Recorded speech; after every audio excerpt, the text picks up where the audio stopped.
Hey, Larry D here. I want to do a real quick vid. My favorite stove to use most of the time, a lot of the times, if I'm not cooking on wood, is my Trangia. Now, you know, you can run these with just the burner and like a little pot support. I don't do that. I like the set I have here because it comes with an excellent non-stick fry pan, the windscreen, which I'll assemble,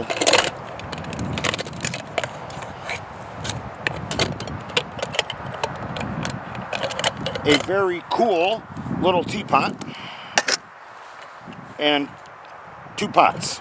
The pots are 1 liter each. This I got separately. It's like a cutting board, and what's kind of cool, it's a cutting board. You can use it. It's a strainer. You can still grab here with like a pot gripper. But what I'm talking about today is using an alcohol stove in the winter when it's cold like this.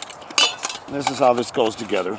It's indestructible, except it was bent by my cat, who decided to go after this bangle on the thing on the bed. The flash point of alcohol is about 55 degrees. It's right in that area. So you have to be able to heat that alcohol up to that to get it burning. Not a problem.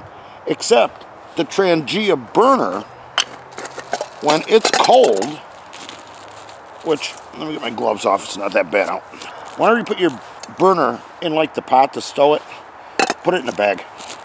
That way you don't contaminate your pots. To get the burner going, for it to blossom out of these jets, you got to heat up this whole unit. Now, it's about, I don't know, 18 or 20 degrees out here now. This unit's cold. So they sell what they call the winter attachment. I'm cheap. I'm not going to pay $25 for a winter attachment.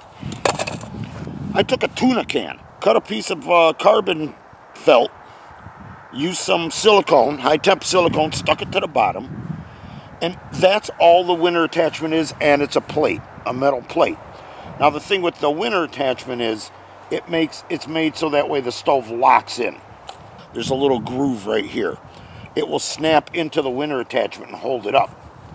But when I'm using this, there's plenty of room. Also, I want something underneath it.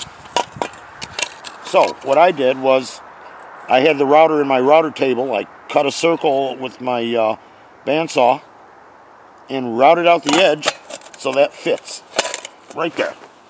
It'll support it on snow, dirt, water, sand, whatever. But I'm more concerned about snow. So, you take your tuna can, and I'm using heat, which is methyl alcohol. Yeah, it's methyl, which I went into a Walmart at home.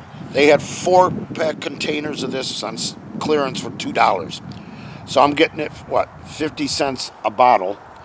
I worked it out. It was less than half the cost of denatured. So, and it burns to me a little cleaner. Whatever they put in to denature the alcohol, it smells really strange. So I just put a drip here. That's probably too much. And since the carbon felt works like a wick, it will light right up. There, it's burning. You can't barely see it. I don't want to touch it for too long. But if you can see the glowing red in there, it's burning. So, now all I do is set my alcohol stove in there, put it there, light up the alcohol burner, and this thing will just take off.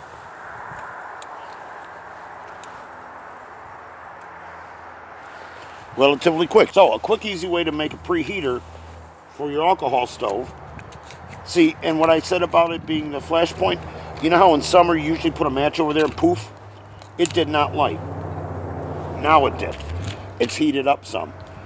It's gonna heat the living bejesus out of that thing. It will go, this thing will bloom immensely faster.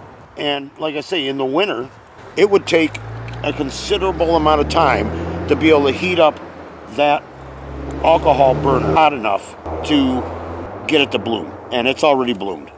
So, and you can't see it because of alcohol.